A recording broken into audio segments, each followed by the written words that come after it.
Ethan had always believed in trust, in friendship, in the idea that the people closest to you would never hurt you. He had spent years building his career, starting from the bottom, working tirelessly on projects that demanded his time, energy, and creativity. One of these projects was a breakthrough idea he had been nurturing for months. It wasn't just a plan or a piece of work. It was his vision, a reflection of his mind and effort.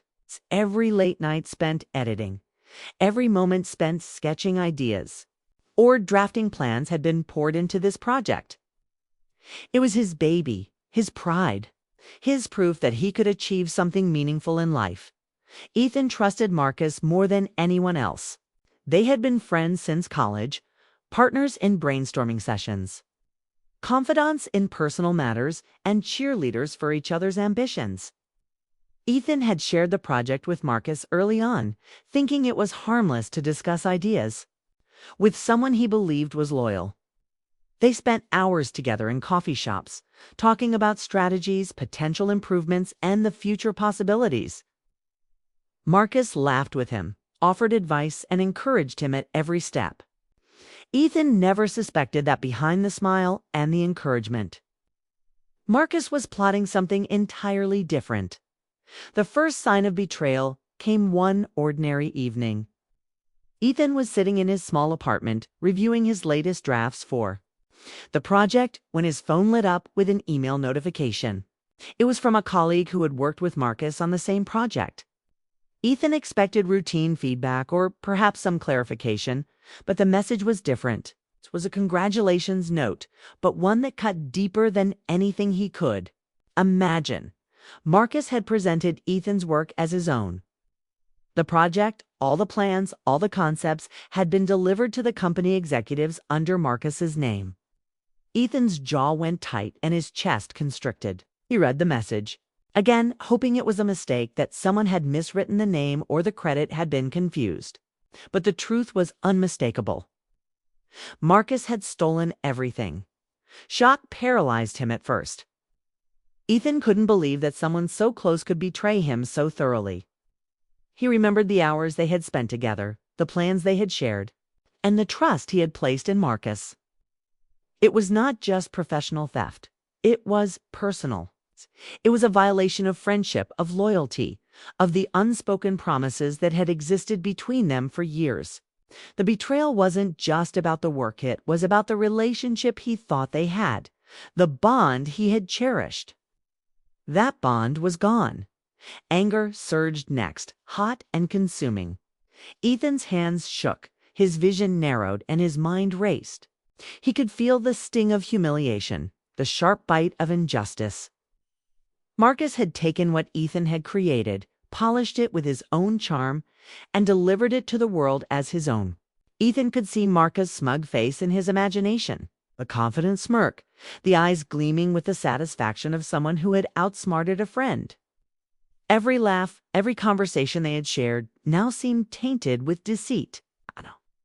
Ethan's heart pounded with a mix of fury and disbelief. How could he have been so blind? How could someone he had trusted completely have orchestrated such a betrayal right under his nose? The night stretched on, and Ethan could not sit still. He paced his apartment, replaying every detail of the past weeks. He remembered Marcus.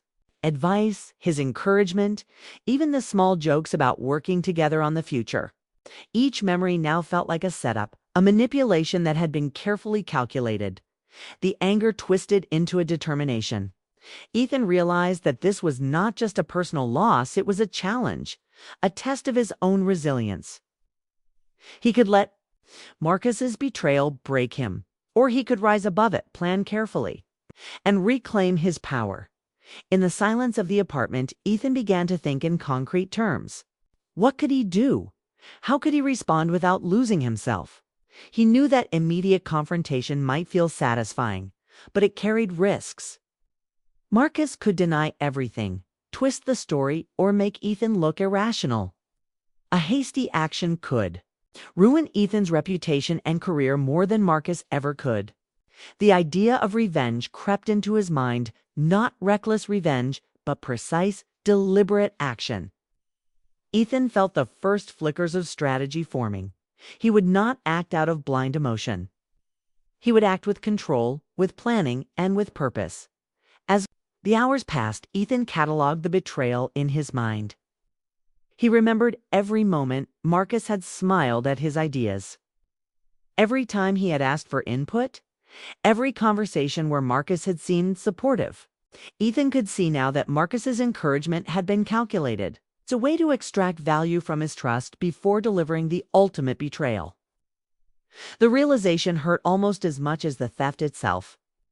Betrayal was always painful, but when it came from someone close, it left a scar deeper than any other. Ethan felt the mix of grief and anger swirl inside him, forming a tension he could not shake. Sleep was impossible. Ethan sat by the window, watching the city lights twinkle below, feeling disconnected from the world around him. Life seemed normal. For everyone else, the city unaware of the storm in his life. But for Ethan, nothing would ever be the same. The trust he had once taken for granted had been shattered. The betrayal was personal, professional, and profound. And yet, in that darkness, a spark of clarity emerged. He realized that Marcus's actions, while devastating, did not have to define him. Ethan could respond. He could take control of the situation, but it had to be done carefully, thoughtfully, and with a mind free of pure rage. Ethan began planning in the quiet hours before dawn. He imagined all possible ways to confront Marcus, exposing him publicly, gathering evidence, proving the truth to executives, or finding a way to undermine Marcus's reputation discreetly. Each scenario had risks, but Ethan knew that a calculated approach would be more powerful than an impulsive one. The fire of revenge burned in him, but it was tempered with strategy. He understood that true revenge was not about immediate satisfaction, it was about regaining control, restoring justice, and proving that betrayal could not defeat him. He also began reflecting on Marcus, not just as a betrayer, but as a person.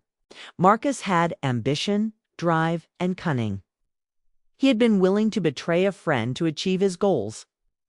Ethan realized that understanding Marcus's mindset could be an advantage.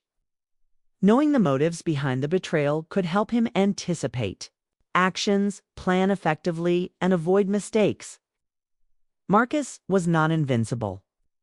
He had weaknesses, moments of overconfidence and blind spots that Ethan could exploit. But Ethan had to remain patient, disciplined, and morally grounded. The night moved into early morning, and Ethan felt the shift from raw anger to focused determination. He began making lists: Marcus' actions, his own contributions, potential evidence, and opportunities for leverage. The process was methodical, almost ritualistic. Each item on the list reinforced his sense of purpose. He was no longer just a victim. He was preparing to act, to reclaim what was his, and to ensure that justice, whatever form it took, would be served. Ethan's thoughts alternated between rage and reflection. He imagined confronting Marcus, imagining the denial, the excuses, the possible reactions. He understood that revenge was not just about hurting Marcus, it was about regaining his own power, reclaiming his dignity, and controlling the narrative. Every option had consequences, and Ethan realized that the wrong move could cost him more than the betrayal ever had. He had to think, observe, and plan with precision. Through the long, restless night, Ethan's emotional landscape was turbulent. Waves of betrayal, hurt, and anger mixed with moments of clarity, strategy, and moral questioning. He realized that the path ahead would test him in ways he had never imagined. He could let anger dictate his actions, or he could rise above it, using his intellect and patience to navigate the situation. Revenge, he understood, was not just an action, was a decision, a responsibility, and a challenge to his own character. By the time the sun began to rise, Ethan felt a calm determination. He had faced the betrayal, felt its sting, and transformed the pain into resolve. He was ready to reclaim control, not recklessly, but intelligently. Marcus had taken his work, his trust, and his certainty, but he could not take Ethan's mind, judgment, or will. The betrayal had set a chain of events in motion, and Ethan was prepared to see it through. Ethan sat at his desk, pulled out a notebook, and began recording everything. The betrayal, the plan, the potential steps, and the consequences. He knew this journey would be long, testing his patience, morality, and resilience. But he was ready. Marcus's actions had ignited something within him, a fire that demanded focus, clarity, and deliberate action. He would not be broken. He would not let anger control him. The path to justice or revenge was clear in his mind, and he would walk it with determination. The city woke below him, unaware of the storm that had changed his life. Ethan watched as life moved on for everyone else, oblivious to the betrayal, the hurt, and the resolve building in one man. He had been wronged, but he would not let that define him. The betrayal had opened a door to strength he never knew he possessed. He would plan, he would wait, and when the time came, he would act not recklessly, but with precision. The fire of betrayal had turned into a fire of determination. Days passed, but Ethan couldn't stop thinking about Marcus. The betrayal gnawed at him, sharp and persistent. He went through his daily routines mechanically, but his mind was elsewhere, replaying every detail, every interaction, every subtle hint he had missed. He felt a storm of emotions, anger, hurt, disbelief, and an undeniable urge for revenge. But he also felt caution. He knew that acting on impulse could ruin him. Revenge had to be precise, had to be controlled. Ethan started observing Marcus more closely. He watched his social media posts, his professional updates, even casual pictures that hinted at his routines. Every small detail mattered. Ethan wanted to understand Marcus' life, his patterns, his weaknesses. The more he watched, the more he saw cracks in Marcus's facade, moments of stress, tension, and overconfidence. That could be used. Marcus seemed unstoppable in public, but in private, he was fallible. Ethan realized that patience would be his greatest weapon. Acting too soon could ruin the plan. At the same time, Ethan wrestled with his conscience. Revenge felt tempting, intoxicating even, but he questioned whether it was the right path. Could he destroy someone, even someone who had betrayed him, without losing himself in the process? Could he keep his moral compass intact while seeking justice? These questions circled his mind relentlessly. Every scenario he imagined exposing Marcus publicly, sabotaging his work. Confronting him with evidence carried potential consequences. Ethan knew that one wrong step could make him as morally compromised as Marcus. He began making lists, writing down every fact, every possible action, every likely reaction. The act of organizing his thoughts gave him a strange clarity. He could see a path forward, a strategy that would allow him to reclaim his dignity and expose Marcus without harming his own future. But even as he wrote, he felt the emotional pull of revenge.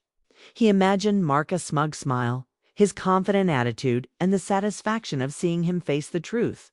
The mental images fueled Ethan's resolve, sharpening the edge of his plan. Despite the desire for retaliation, Ethan also began to understand Marcus as a person. He remembered the shared jokes, the laughter, the moments of genuine friendship. Marcus had ambition, drive, and cunning. He was not evil, he was human, flawed, and willing to make choices that harmed others to achieve his goals. This understanding did not soften Ethan's anger, but it added depth to it. He realized that Marcus's betrayal was a reflection of his own character and not simply a random act of malice. This perspective gave Ethan a sense of control. He could anticipate Marcus' moves because he understood his mindset. Ethan's obsession with strategy became all-consuming. He visualized every step, every outcome, every risk. He thought about timing, public perception, and the ways to gather evidence that could be undeniable. Every decision required careful consideration. Even small mistakes could backfire. The process was exhausting, yet exhilarating. The more he planned, the more he felt a sense of power returning to him. The betrayal had shaken him, but the strategy gave him purpose and control. Even as he planned, Ethan noticed the emotional toll. His nights were sleepless, his thoughts restless. He questioned whether he was becoming consumed by the desire for revenge. Could he act without letting hatred dominate his life? Could he achieve justice without crossing moral lines? These questions haunted him, but they did not deter him. They made him more deliberate, more careful, more disciplined. Ethan realized that revenge was not just an action, it was a test of his own character. The tension built steadily. Every time Ethan thought about Marcus, a mix of anger and anticipation surged through him. He imagined confrontations, public exposure, and the moment when Marcus' lies would be revealed. But at the same time, he visualized walking away, letting the betrayal fade, focusing on his own growth and future. Both paths had appeal, but only one would lead to satisfaction without regret. Ethan knew he had to be patient. Timing was everything. During this period, Ethan also strengthened his own position. He continued working on other projects, maintaining professionalism, and building credibility. He didn't want Marcus to see weakness or distraction. Ethan realized that revenge would be more effective if it came from a position of strength. By excelling in his own work, he could ensure that when the moment came, he would strike from a place of power, not desperation. Ethan began mentally rehearsing the confrontation. He imagined showing evidence to executives, presenting facts logically, and staying calm while Marcus reacted. He planned every word, every gesture, every move. Yet, deep inside, he knew that the real challenge would not be Marcus, but himself. Could he act without letting anger cloud his judgment? Could he deliver justice without becoming consumed by vengeance? These thoughts were constant companions, testing him as much as Marcus ever could. As the days turned into weeks, Ethan felt the duality of his situation. The desire for revenge was strong, nearly overwhelming, but the awareness of his own values kept him grounded. He realized that true satisfaction would come not from impulsive action, but from a carefully executed plan. The process of planning, observing, and waiting became a test of his patience and discipline. Ethan understood that revenge was not about instant gratification, it was about control, precision, and moral clarity. By the end of this phase, Ethan's mind was sharper, more focused than ever. He had transformed anger into strategy, betrayal into determination, and frustration into purpose. He had observed Marcus, analyzed every weakness, and prepared a plan that would allow him to reclaim what was stolen without losing himself. The struggle had been intense emotionally and mentally, but it had strengthened him. He was ready for the next step. Ethan realized that the path ahead would not be simple or without risk. Revenge, he knew, was a dangerous game, but he was determined to act with intelligence, patience, and moral awareness.